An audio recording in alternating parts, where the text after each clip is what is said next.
Welcome to the Empowered Wife podcast, where it's all about fixing your relationship without your man's conscious effort so that you feel desired, taken care of, and special, even if your relationship feels completely hopeless.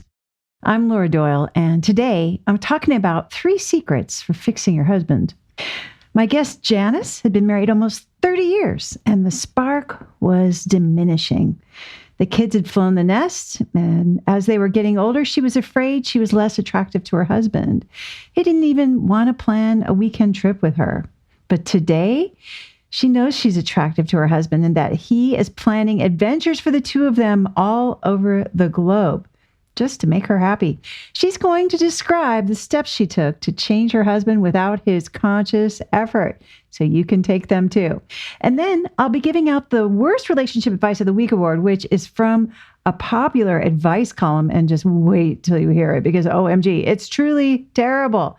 It's a top contender for Worst Relationship Advice of the Year, so stay tuned for that. All of that's coming up, but first, let's talk about 3 secrets for fixing your husband. That's right. This is the Fix Your Husband episode. When your man is making bad decisions, it drags you down. It's like he's broken. Since your fates are tied together by matrimony, that's a lot of weight you're pulling when your hands are already full.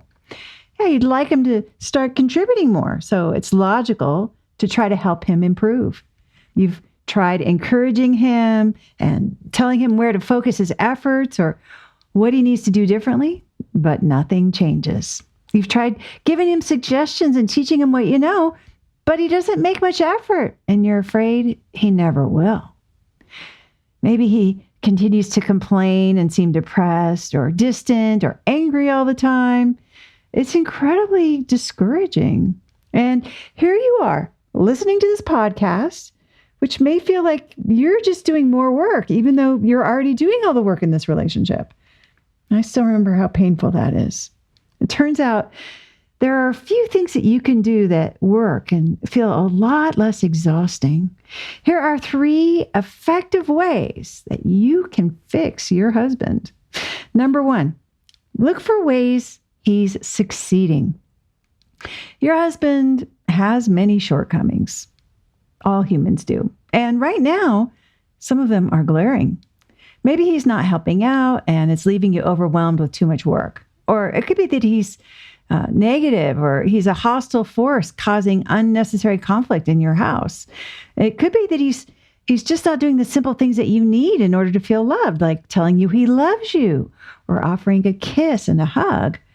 But your husband is also doing something right. How do I know? Because nobody gets everything wrong 100% of the time. It's not possible. He may be a jerk to the kids, but maybe he's also keeping an impeccable yard. He could be wasting hours playing video games every day, but he's also working hard to support the family. Or maybe he's cold and distant, but he also cooks dinner sometimes. You might be wondering what focusing on the yard and the paycheck and the dinners has to do with what you're missing from him, when there are things that you need that are so much more important and so painful to not have. So here's the connection. Everyone needs acknowledgement. Everyone needs acknowledgement. Without it, people get defensive. And when they're defensive, they are not their best selves. So just noticing his efforts to make your life better, however small those efforts, will do 2 great things. First, it's going to help you shift your focus to what you want instead of what you don't want. And as a fringe benefit, he'll feel appreciated and he'll likely respond to you much better. And if, like me, you've already tried the other way where you tell him everything he's doing wrong and it didn't work, what could it hurt to experiment with a novel approach, right? What you focus on increases. So this is a powerful way to change your experience for the better. Number 2, treat the truth as a lie. One very practical way to change your focus is to come up with a spouse-fulfilling prophecy. A spouse-fulfilling prophecy. Start with your major complaint, like, my husband isn't affectionate, or he's verbally abusive, or he's irresponsible with money. Now let's turn it upside down to make it the experience you want to be having. Like he's very affectionate, or he's so tender and thoughtful, or he's savvy with money, for example, right? Those would be some examples of the opposite. So next, use the word you to start the sentence, as in, you're very affectionate. Write that down and read it to yourself. Start saying it to yourself and to him. If you're anything like me, it feels like a lie and your complaint feels like the truth. But the truth is pretty squishy, depending on your perspective. And as Shakespeare said, there is nothing either good or bad, but thinking makes it so. Thinking that your husband has a tragic flaw can contribute to making it so, in other words. What if you look for evidence to the contrary of your complaint? I mean, has he ever been affectionate? Has he ever spoken gently? Has he ever made a sound financial decision? Of course he has. He has. And if you open your eyes a little wider, you can find evidence that he is affectionate and tender and responsible with money. Trina's main complaint was that her husband didn't care about her. And she had plenty of evidence of this, starting with how he never fixed any of the things that were making her crazy around the house. And he never noticed all the work she did. And he never offered to help. So she came up with the spouse-fulfilling prophecy, you take such good care of me. And when she first said it to him, she just felt like a big faker. And not long after, when she was called for jury duty for a long trial that was far from home, her husband offered to take her to the courthouse every day so she wouldn't have to make the drive by herself. She almost rejected that offer because she thought it was too much driving for him. But she caught herself and she decided to receive. She decided to receive. And when she thanked him, he responded by saying, "Of course, I always take good care of you." So he said it right back to her. Number 3, resign from the job of fixing him. Michaela's husband, Tim, complained about his work almost every day. And being a therapist by trade and wanting to also be a supportive wife, she just listened sympathetically, and she then asked questions to draw him out, help solve the problem. But he didn't take any action to change his work situation, and she grew tired of the conversation and wished he would just do something already so she wouldn't have to keep listening to his heart-wrenching problems and his complaining. And she realized that she had volunteered for a job she didn't even want, the job of fixing her husband. It was draining and it didn't seem to be helping him, and the pay was terrible. It was lousy. So the next time the topic came up, she listened briefly and then she said, "You're so strong, you'll figure this out." And then she changed the subject. And the conversation started coming up less. Not that long after, Tim told Michaela he planned to make a career change and he was looking into some options. And she was amazed that honoring herself by not indulging that conversation not only saved her from feeling drained, but also prompted action by her husband, who is capable of fixing himself. Your man can fix himself too. And there's something magical about trusting him to do that. So consider resigning as his mother, his life coach, his therapist, his business consultant, his career advisor, or the parenting expert. You might wonder how you'll ever get the things you want by changing your focus and acting as if he's already the way you want him to be, or trusting him to run his own life. And that's exactly what this podcast is all about. You getting the support, the connection, and the passion that you're craving. And that's exactly what I see happen again and again when women who are struggling in troubled relationships try these experiments. If you'd like to be my guest on the Empowered Wife podcast and share about how you fixed a struggling relationship using the 6 intimacy skills, I would love to interview you. Just go to lauradoyle.org/podcast-guest to let me know that you are willing to make a big contribution to ending world divorce by telling your relationship story. I look forward to meeting you. That's lauradoyle.org/podcast guest. My guest, Janice, had been married almost 30 years, and the spark was diminishing. Her kids had flown the nest, and as they were getting older, she was afraid she was less attractive to her husband. He didn't even want to plan a weekend trip with her. But today, she knows she's so attractive to her husband that he's planning adventures for the two of them all over the globe just to make her happy. She's going to describe the steps that she took to change her husband without his conscious effort. Janice, welcome to the Empowered Wife podcast. Thank you so much for being on the program. Oh, Laura, it is always a delight to speak with you. I consider it a privilege. So thank you for inviting me. Thank you so much. Well, take us back to the beginning. What were things like in the bad old days in your marriage? The bad old days. It seemed like I was always nagging my husband for attention. I was starving for attention. Now I've been married 32 years. So back before the internet, before email, before smartphones, I was competing with the newspaper. I felt like his face was always stuck in the newspaper.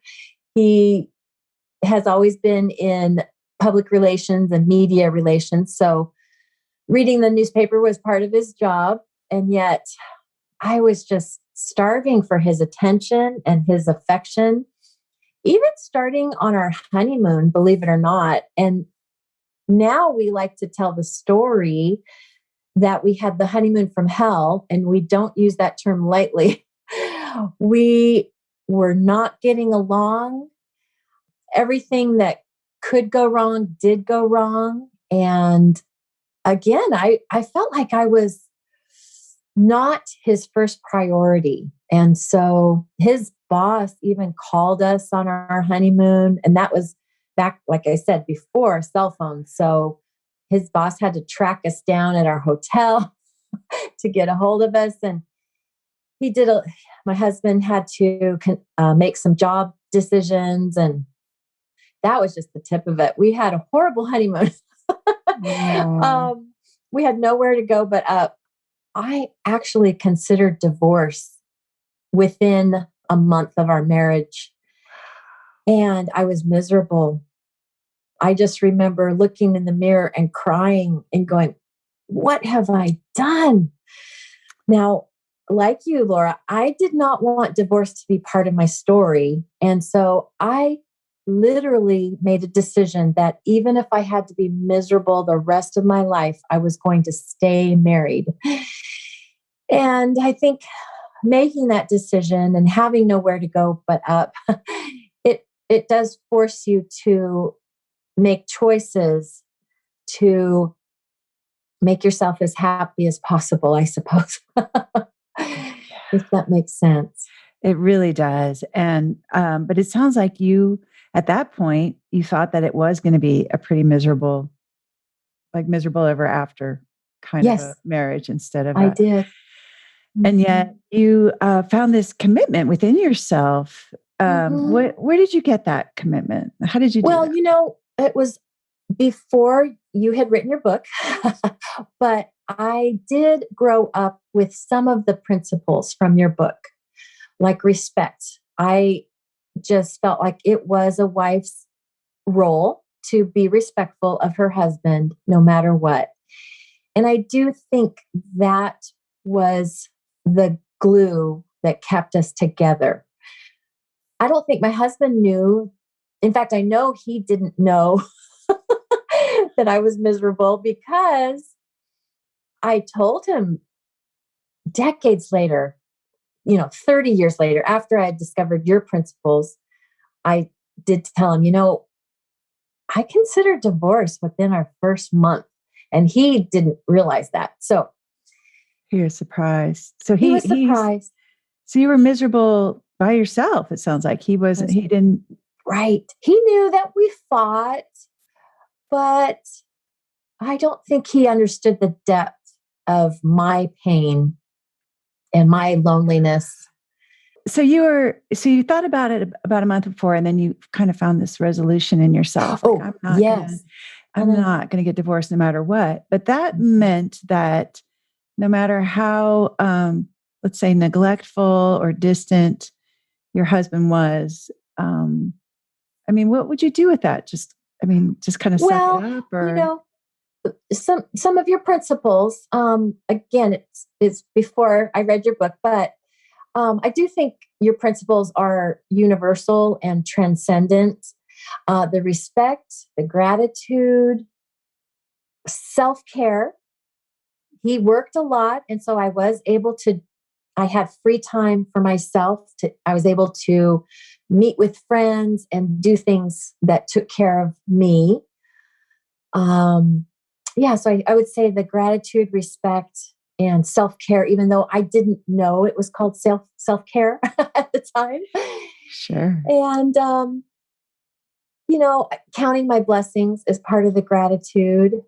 And I think the other thing that was a guiding light for me that falls under the respect category is treating others the way I want to be treated. And so I wanted to be treated with respect and priority. I wanted to be a priority. So I treated him that way. I respected him, treated him with respect, made him a priority. And so what I've learned from you, if I could summarize it, is the joy attracts him and the respect keeps him. Okay. That's how I would summarize. So say a little more about that. Like, do you have an experience? Like, what did you start to do differently than what you had been doing? Well, so for about 30 years, I had nagged him about spending more time, making me the priority. Why are you always reading the paper? And then email came along. Why are you always reading your email? Why are you always on that phone playing games?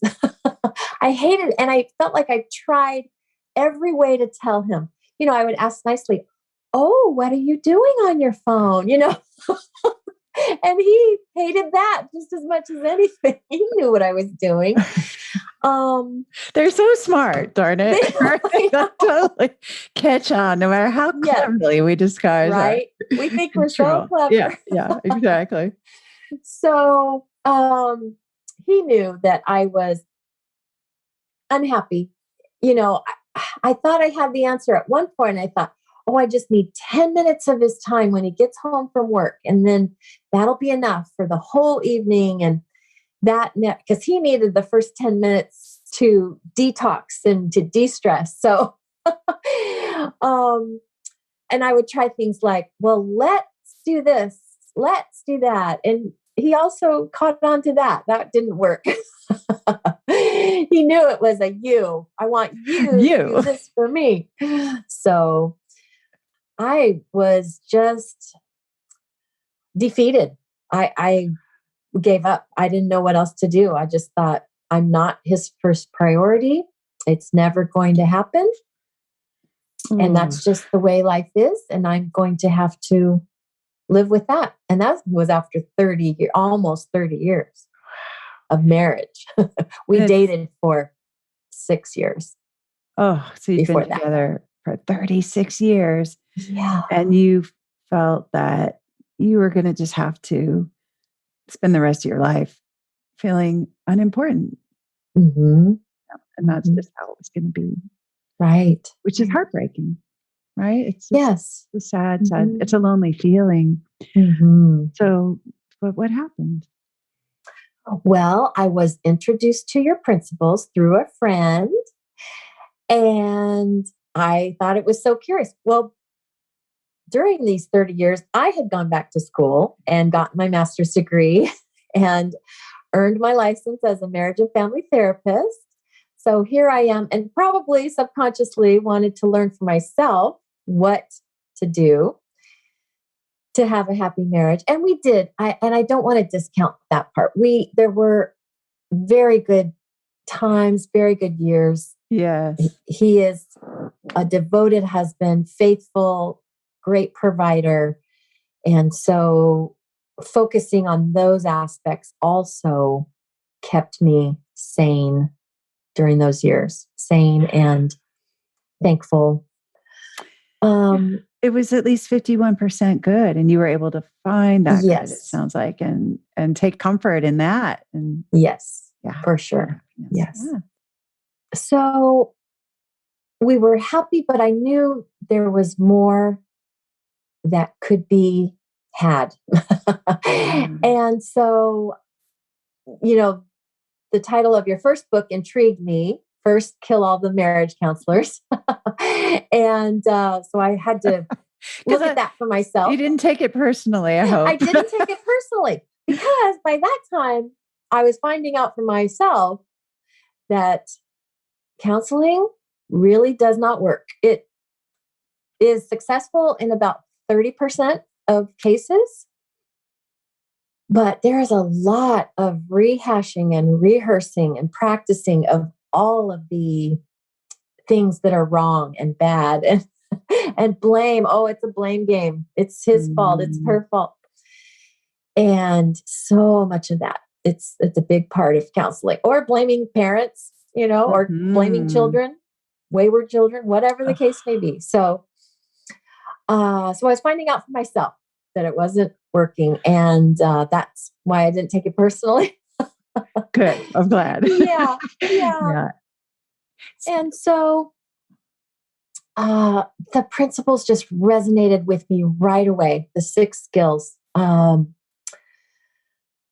I know you begin with self care. That took me a little while. I didn't realize the things that I was doing was self care, and I think as women, it just is not intuitive. Maybe it's not um, nurtured in us to take care of ourselves. At least our generation, maybe the younger generation. I think that might be changing, but um, so self care, I thought was wow, that would be selfish and that would be counterproductive.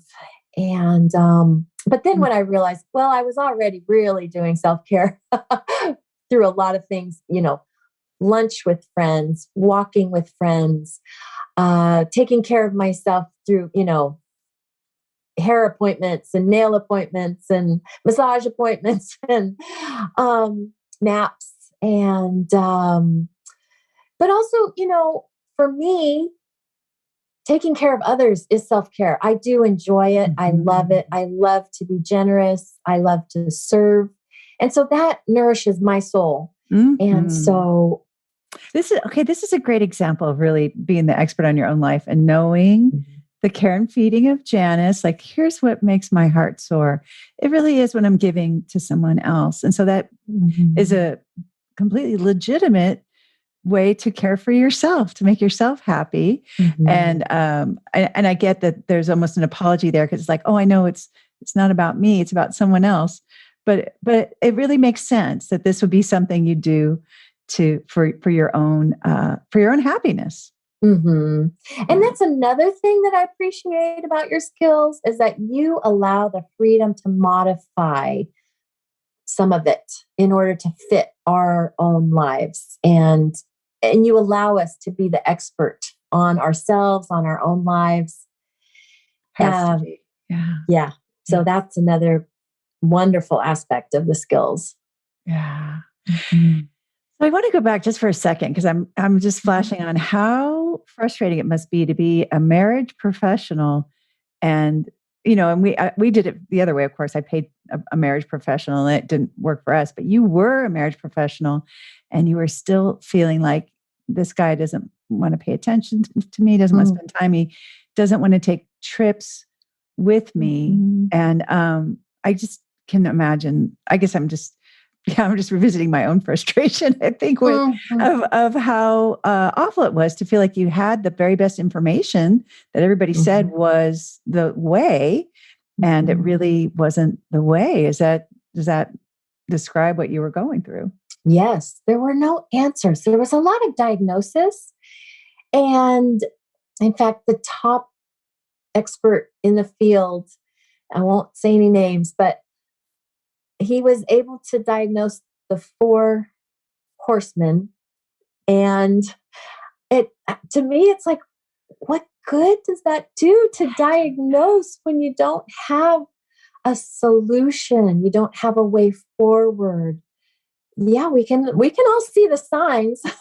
Yeah. But what do we do? And then of course, the whole dynamic of it's almost always the wife who wants more from the marriage. And how do we get the husbands to engage and to desire what she desires? And so I know that you have tapped into the secret of the dynamic.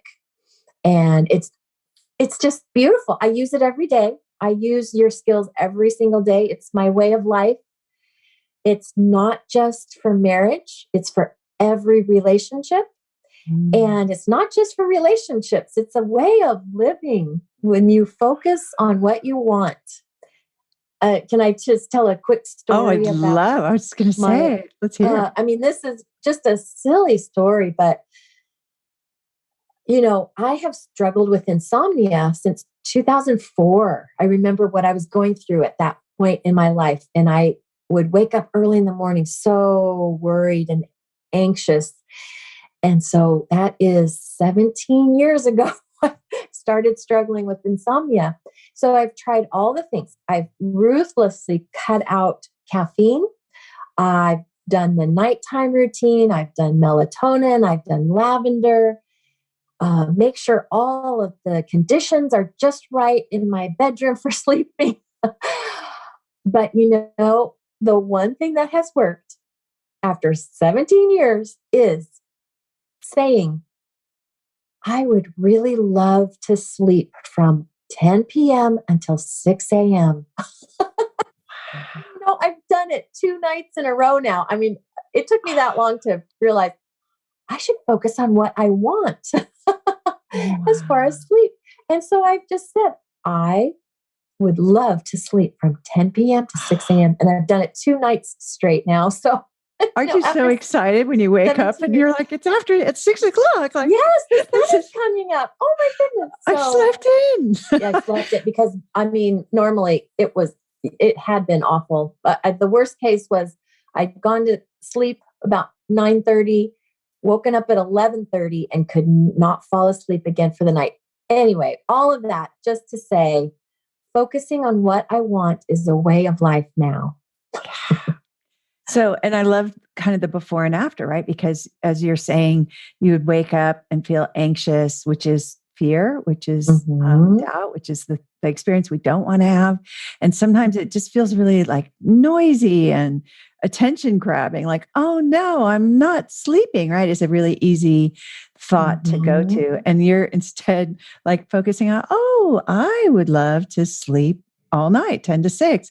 And now that's becoming, since that's your focus, that's becoming your experience, is because what you focus on increases. So I think what you're saying is intimacy skills cured your insomnia. Yes. I love it. I think your intimacy skills are the cure for everything. Honestly, I really do. The gratitude, focusing on what we want.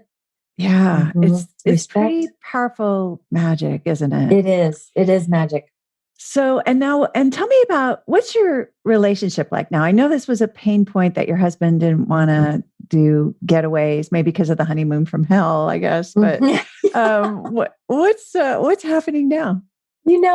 I have to say, and it's in addition to trips, it's any type of adventure, just going on a bike ride to the beach or whatever the case may be. And it has changed. It's a 180. We just went on a bike ride yesterday. He bought a bike for himself. He bought a bike for me.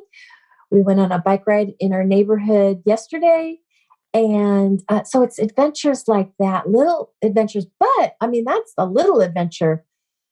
After I started using the skills, he booked a trip to Europe for the two of us for our 30th anniversary. Then he booked a trip to Israel.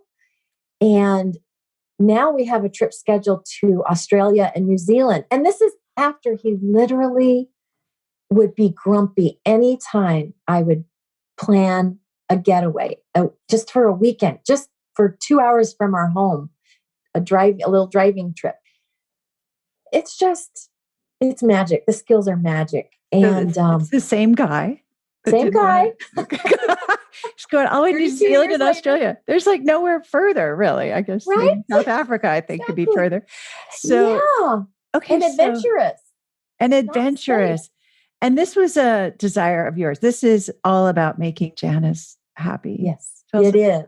It is. It is. Yes.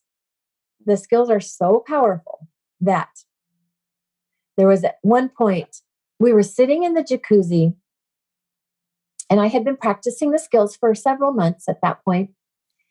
And I didn't even say out loud my desire, but I was just thinking my desire. I was thinking, I would really love for him to make a move on me right now.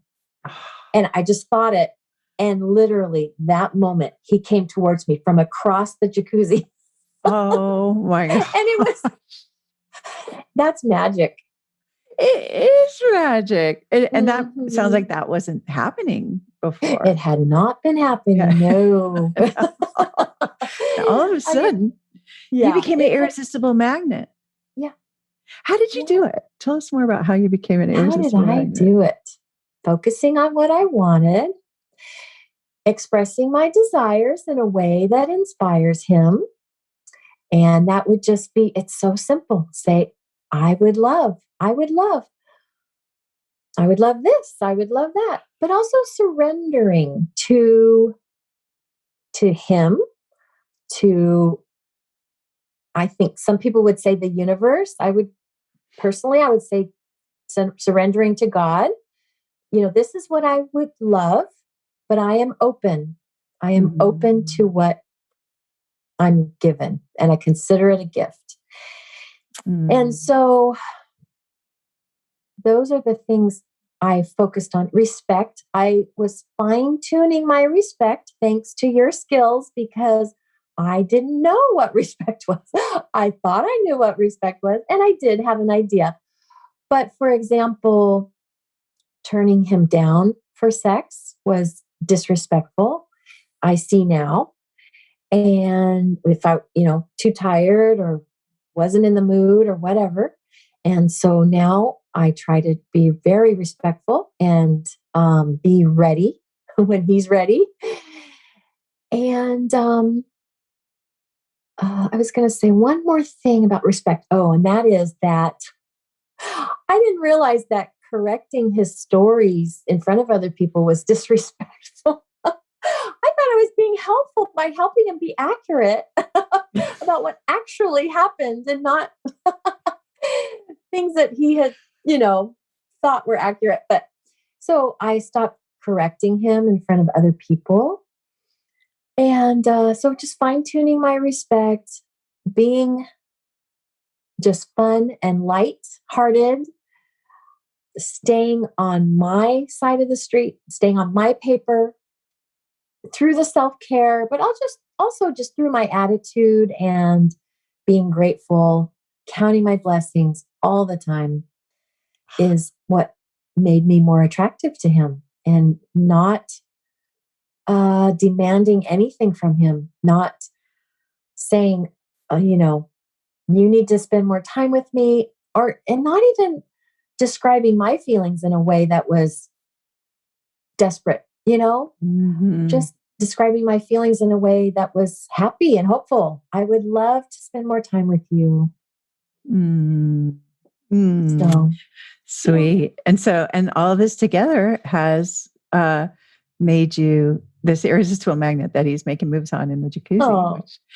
And taking bike rides with it. I mean, I think you kind of sound like a brochure for, I don't know, like a happy, this is like a happy retirement or something, right? That, and you might not be retired yet. No, I am. Okay, you are. Okay. I am. Yes. He's not. I keep telling him how much he loves his job. He loves his work. And he does. And it's very fulfilling for him. And so we're glad about that. But, during this pandemic, we've spent a lot of time together, just about 24/7. He's working from home. And so your skills have helped me survive the pandemic as well, and survive the shutdown and the lockdown. Yeah. Just being grateful, focusing on what I want, and being respectful. Yeah. So good. And it is so helpful to have the right information, right? You just didn't know Mm-hmm. that interrupting him and correcting his stories Mm-hmm. was disrespect, which would be the same as him feeling unloved, right? Because we Mm-hmm. didn't know we're being unloving. Right. So I just love your accountability and your awareness and just willingness to make all these changes, right? You did a lot to change the way you were showing up. And it Mm-hmm. sounds like he's showing up a lot better. I mean, would you say your husband has changed? Well, I think my perspective of him has changed. I see what a wonderful man he is. I see his devotion. I see his faithfulness. I see his hard work, his providing for us. I see, well, another thing that you have helped me specifically to see is that the secret. Can I share the secret? Sure. Is Please. that he wants a happy wife. That's his goal, to have a happy wife.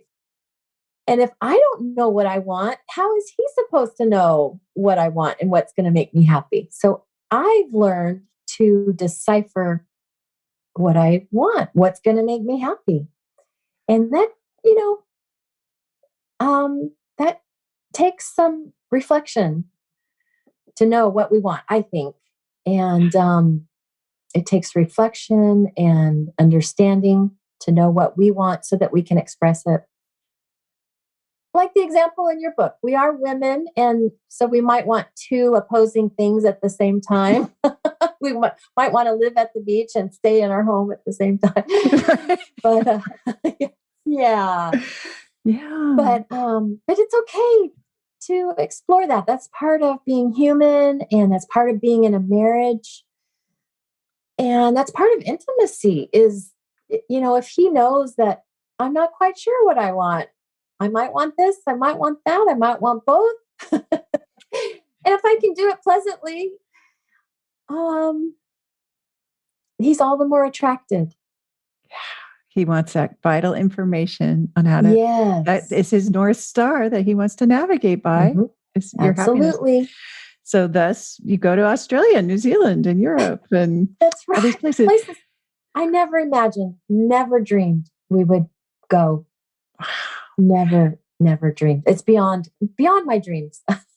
So there's a woman listening who's thinking, my husband will never take me on those trips or even go do the getaways. And he's also always on his phone or he's always distracted. And she wants to create the kind of relationship you're describing where they, ride bikes together and he, is physically attracted to her in the jacuzzi and making a pass. Mm.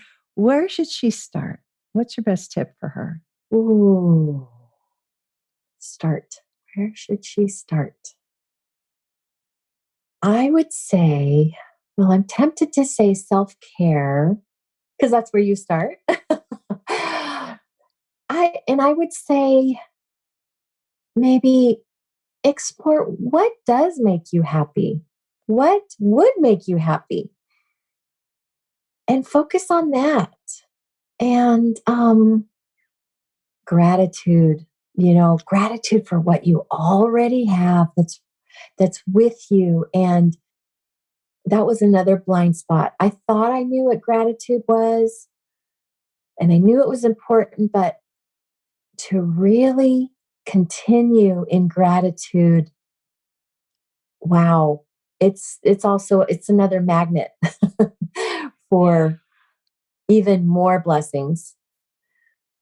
It's this amazing combination of magnetic Yeah. things that you do Yeah. that is Yeah. part of. What would you tell Janice from before? What do you know now that you want to share with her? What would you say to her if you could time Oh, travel?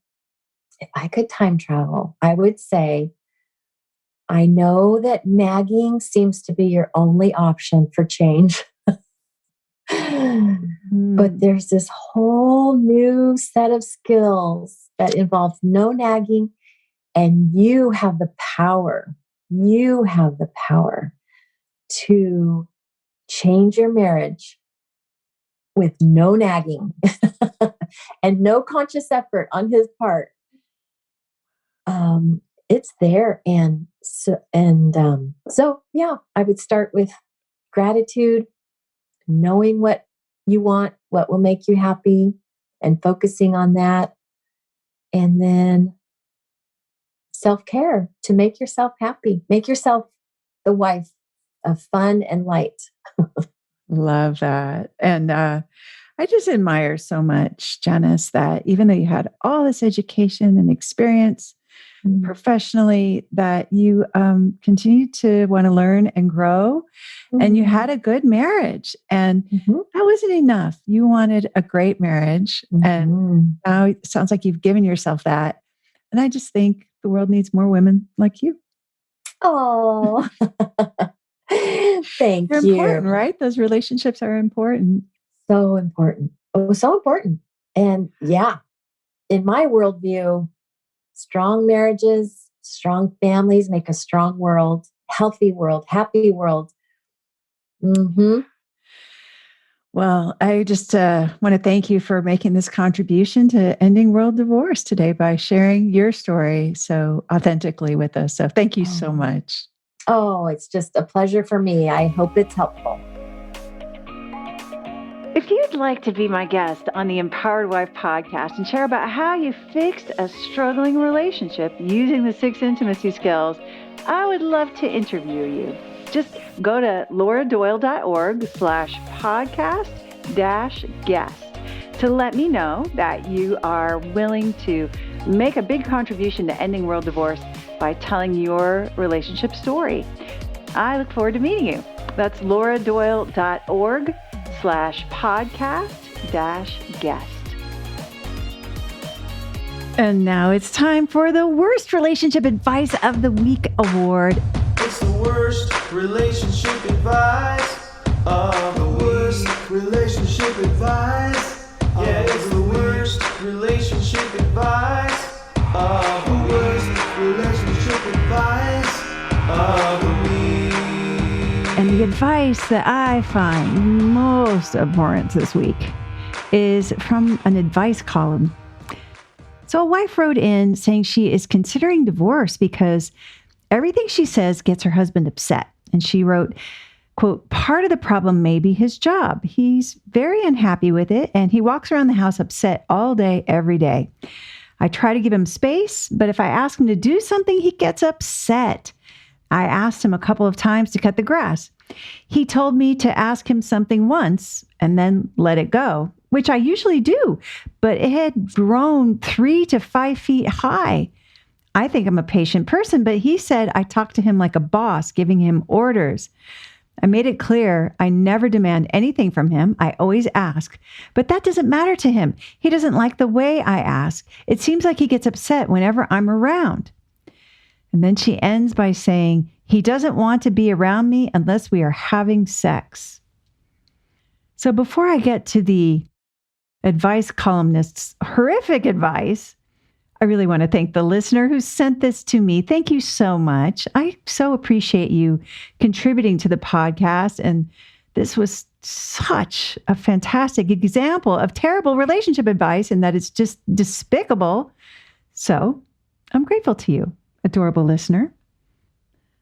Okay, now back to the dreadful advice, which includes the columnist telling the wife that the two of you are overdue for a serious, civilized discussion about how to keep the level of tension down.